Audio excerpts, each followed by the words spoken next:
guys will never believe me. There's two cop cars, okay? And they're chasing this four-wheel deal with this real neat ORV.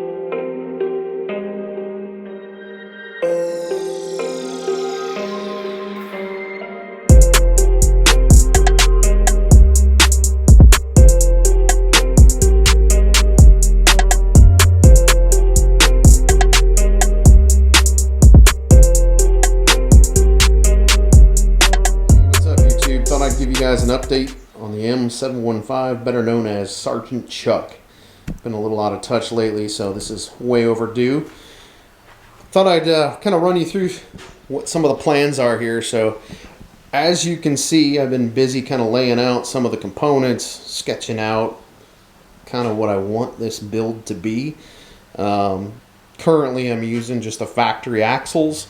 Just picked up a set of, let's take a look here at the metric size. I go by different numbers, but the 385/70R 16s, and these are the Toyo Open Country MTs. Originally, I actually had some Super Swamper TSLs in bias ply ordered. Thought, yeah, that would look cool. I was actually going to mount them on some of the factory wheels, which is only a 6-inch rim, plus it is a military safety ring wheel. So a lot of people call them split ring.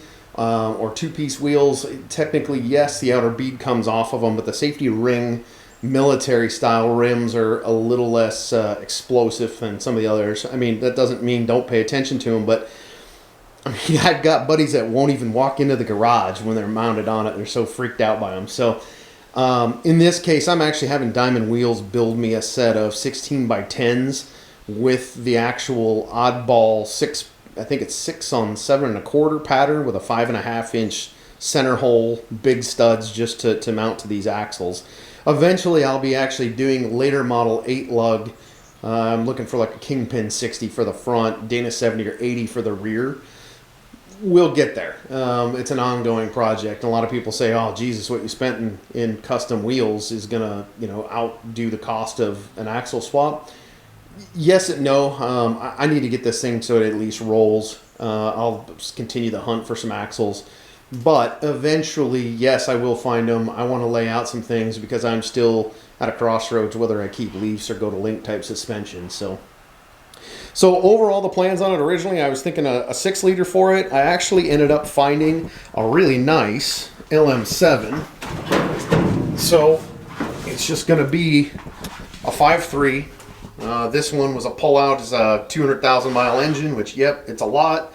Thing ran good. The guy that I bought it from, they actually do a lot of those kind of strip-down jobs on those trucks. So you can get up there, they pull it in, you can hear it run, and then they take the old fire axe to it and pull the motor and get you all loaded up and off you go. So I'm kind of playing around with that right now. I've got everything mounted. It fits nice. I'm actually using the factory frame or the factory motor horns that came on the truck, and it fit really well. The only two clearance areas close to the steering shaft here, these are actually mid-length Chevy SLS swap C10 headers. So I went this route, even though they said mid-length, it's a shorty in my opinion, but with that said, I'm still pretty pleased with the way it fit. It clears over there. The only other area, which I apologize, I do not have a lot of great lighting, is it's pretty close to the heater as well. I think everything's going to clear really well. I am running an SM465, and it's actually a 2-wheel drive SM465. I cut the tail shaft off of it, went to Advanced Adapters, picked up the adapter, and I'm actually running a Dana 300 behind it. Yes, that is not the heavy-duty output shaft or tail shaft for the transfer case, so that's going to be an area that I'm sure I will have to revisit. However, I know a lot of people are going to say, Jesus, man, why did you run a 205? I get it. The 205, yeah, excellent transfer case, very heavy duty, 2-to-1 low range ratio. Yes, you can run a doubler and you can put other boxes in them to get that lower. I was looking for something a little more lightweight and compact, something that's easier to lay out, exhaust around, things like that. I've had pretty good luck with Dana 300s in the past, and it all depends on what you're wheeling. I'm running these Toyos, which are essentially a 38 by 1450 tire. which is a lot of tire, but I'm also running factory gears now at 587 gears. So with 587s plus an SM465 low range, that granny gear in low on this is like a 6.5 to 1 or so. Pretty low range, and we're not going out and beating the hell out of it. And that's not a knock at the guys that go out and do some heavy wheeling. Like, trust me, I want to do that at some point. But for what this truck is going to be, it's also going to be something that we're bouncing around town in. I'm building it to be able to just go out and hit up some of the Moab trails, just such as like Fins and Things, Hell's Revenge, maybe Steel Bender. A few of those are kind of my favorite go-to places. So been busy with that. I've actually picked up a Rhino grill. This is actually a fiberglass one. It's mounted too low. I got to move it up. I've just got it kind of hanging there for now. The real ones are pretty expensive. So the fiberglass one fits nice. I could just kind of quickly paint it up. As we take a look down in there as well, which may be hard to see, I've actually converted this over to power steering. I'm actually running a 1991 XJ power steering box. Made my own hoses that just run over to the factory power steering pump. Sorry, I've got some electrical boxes in the way. So I think that's a good setup for now. It's probably not going to be enough steering assist to really be able to push these tires around at some point. So that steering box is relatively inexpensive. And I figured, with the availability of a lot of the different PSC systems and things like that for XJs, I could probably adapt something. So as you take a look around on the truck, I've actually gone through and wire wheeled down the frame right down to bare metal everywhere, still a little dirty.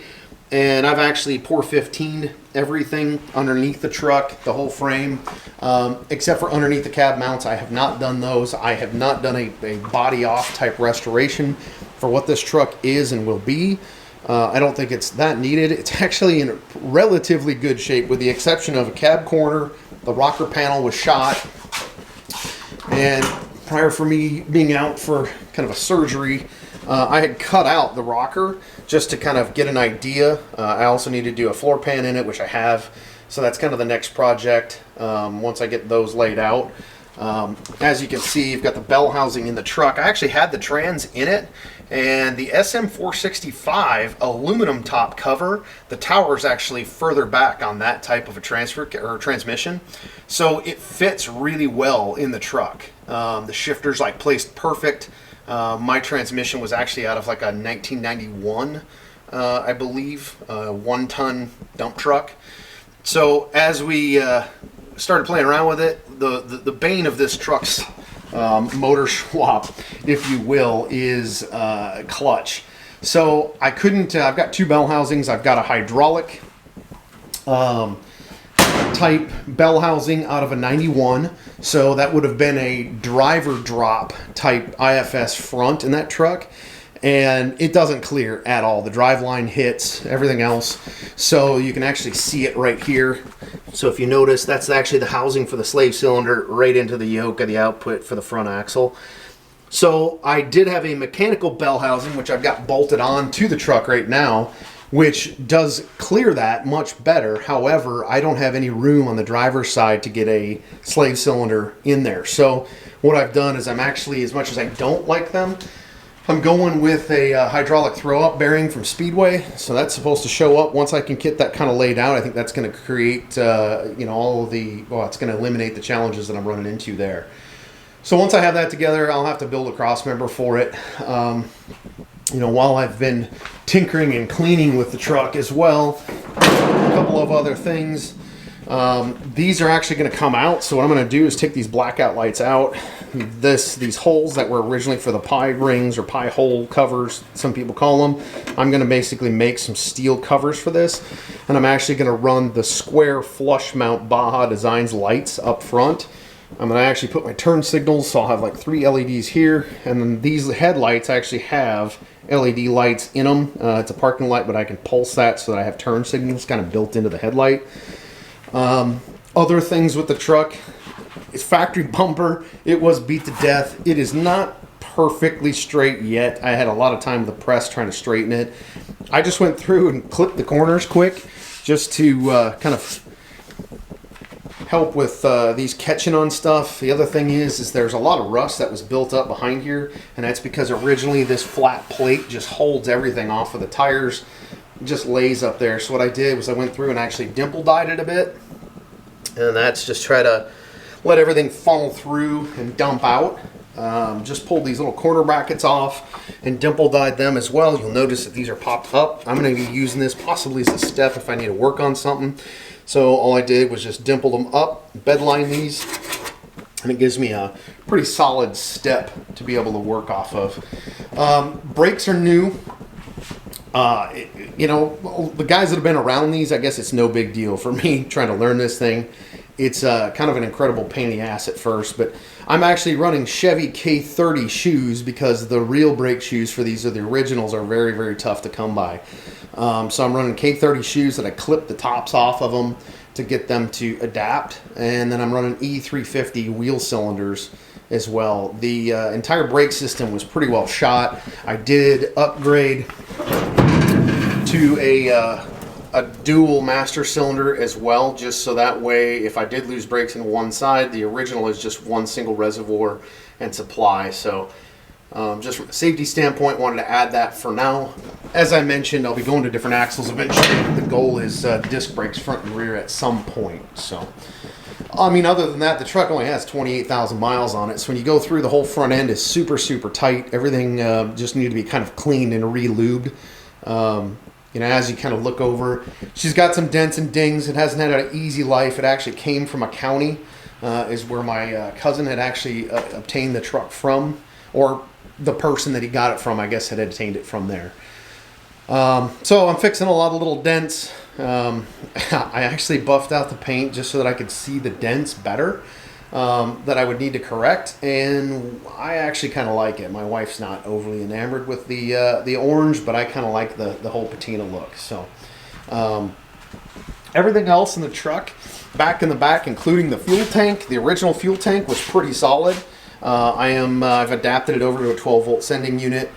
We'll see how that works. I'm going to try it. I may have to actually weld in a different type of a fitting into that tank, because I've got to run a high pressure fuel pump, obviously, for the EFI on the LM7. So getting there. Of course, got a bed full of junk too. The brush guard will actually be going back on it. I need to space it out because with the Rhino grill, it doesn't clear the way that it was mounted from the factory. So in the back end of the truck, the tailgate is a mess. This is actually after it's been straightened a lot. With that said, I'm not really into the whole bumperettes and things like that. So I just built my own rear bumper quickly, just to kind of clean up the back of it. It's nothing fancy, but I think it'll kind of cleans up the back of the truck a bit. Keeps it somewhat modern looking, I guess, is what I was going for. So, I mean, other than that, with this thing, it's an amazingly solid truck. Interestingly enough, a lot of fine thread hardware, and it's good hardware, so stuff comes apart pretty well. Even considering, yeah, 28,000 miles, but it is a 1967, and it's been sitting a long time. So I do have the bows for the top with it. At this point, we're not going to worry about a top for it for quite some time. I may actually take out the front windows, drop the rear windows, and take off all that hardware and stuff like that, just to kind of clean it up. Eventually, I do want to put a cage in it. As we kind of progress down the build path, I mean, I do want to get the suspension and things like that dialed in first. I do have plans to also build some sliders for it.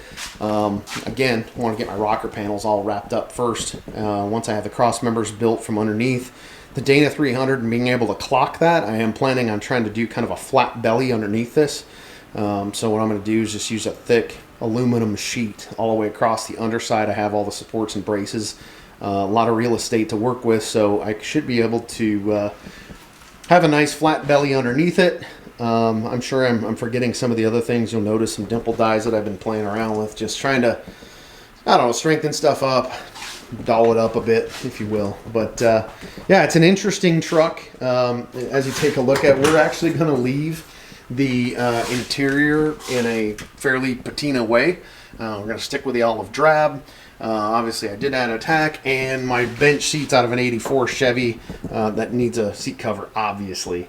We decided to go with a bench, even though I like the ideas of buckets.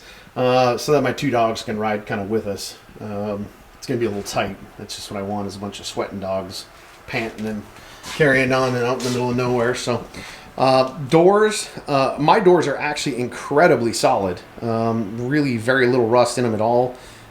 Just a couple of very small minor surface rust spots. We actually dynamatted these interior panels, so they're pretty solid. We riv nutted. They use these little clips to hold on these panels, and those clips, I'm sure they're fine, right? But when you add all that weight for the dynamat to the door panel, we wanted something a little more substantial. We wanted to get rid of all the rattles that we could. So what we did was riv nutted all these holes, and then just ran these 1/4 inch stainless round head machine screws in to hold all my door panels and stuff like that straight on the truck. So looking forward to being able to get all of the mouse shit and urine out of it. It was quite the party inside of this truck. I think for many years we'd find mouse nests inside the frames. There are hornets nests absolutely everywhere inside the doors. The heating system, which I'm going to redo all the cables. The cables are pretty well seized up. So I'm going to get different cables and things like that for that, and I need to pull that heating system apart a bit. I'll probably do that when I yank the motor again, because I do plan on pulling the motor later once I get the bugs worked out of the truck a bit. I do want to cam it and do a few other minor upgrades to the motor. And while I have it out, I'll pull the whole heater plenum and everything else just to clean all the mouse piss and stink out of it, and probably put a new heater core in it at that time. So a couple other quick things you can notice. A lot of people ask on these, why do they have that goofy light on the headlight? The way I understand it is a blackout light as well. It had like a big shield on it that ran out. For us, I kept all those. They're very cool lights, but I wanted something that was a little more modern. So I've been running some of the Baja designs. This one's an XL Sport. The other ones are a Squadron flush mount that I'll be using down here. If you never played around them, yep, Baja Designs, it's a little more expensive, but I got to tell you, the light is so much more crisp. And, you look at them on paper, you can find an eBay light that looks pretty similar as far as paper performance. But when you really, put it all together and you light these things up, it's an amazing color. That's a very crisp light that you get out of them. So I for one, am in favor of spending money on decent lights. Obviously, though, headlights, these are just Amazon specials. So eventually I may upgrade those. We'll just have to see how they work out. So, So overall, just thought I would take some time just to kind of detail out a few things that have been able to get done. And I'm sure I'm forgetting a few things. The Dana 300 that I did buy used, I had to go through it. There was 4 pounds of silicone in it and not a gasket to be found. So I've got some work to do yet, just trying to get this all laid out. But I'm kind of excited to have something different. You don't see too many of these with the Dana 300, and I know what you're probably thinking is for a good reason, because the Dana 300 is not that big. True. But in my house, you got to blow something up to upgrade it. And if I threw a 205 in it, there was no way I was going to blow that up to get an Atlas. So now I've got some goals. If I can put a 300 in it and pop that, I might have a chance at getting my purchasing person of our household to allow me to pull the trigger on an Atlas. So there are other motives at play there. So I'll keep you guys up to date. I'm pretty excited once I get some wheels on the thing. Should have wheels maybe as soon as next week. I think I mentioned it earlier, Diamond Wheels. If you've never dealt with them before, the guy is super nice. I think his name's Bill that I talked to. Super nice. They're really familiar with M715 wheels. There's a lot of guys that have contacted them about wheels that were keeping stock axles. Quick turnaround time. They're just good people to deal with. So eager to get those wheels, and I'll get some footage of those once I get them. After that, then it's on to, I've got to get a radiator for it. I'm going to end up running a CJ7 LS swap radiator. So that way my outlets are all on the passenger side. It should keep it relatively clean inside the engine bay and give me enough cooling. Essentially, that's all that these original radiators was the V8 CJs essentially received the M715 radiator, or if that's a Gladiator radiator, I don't know. But apparently they switch out, so I'm eager to get that done. Then it's onto the fuel system. Once I've got those, my harness, there is an aftermarket harness on my LM7. just so that I could keep it clean. I didn't want to really be going through and patching wires and things like that to get it to do what I needed to do.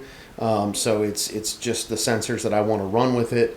I am converting basically from, mine's actually a 2004 LM7, so it was the throttle by wire. I'm attempting to go back to a cable operated throttle body. Just for me, I think it's going to be easier. I don't want to have that throttle module and everything else that I've got to try to mount. I kind of like the looks of the original Jeep pedal as well, so I'm going to just figure out some sort of a cable that I can adapt and get everything done there. So I should say my slave cylinder, that is actually just an 84 Chevy K20 slave cylinder, relatively easy to mount. The hardest thing was just trying to find an external reservoir to feed it. I'll have to come up with a line, obviously, to run down to the new throwout bearing once I get that too. But yeah, well, I appreciate your time, and I'll have some videos coming up here soon, hopefully, of it running. Thanks.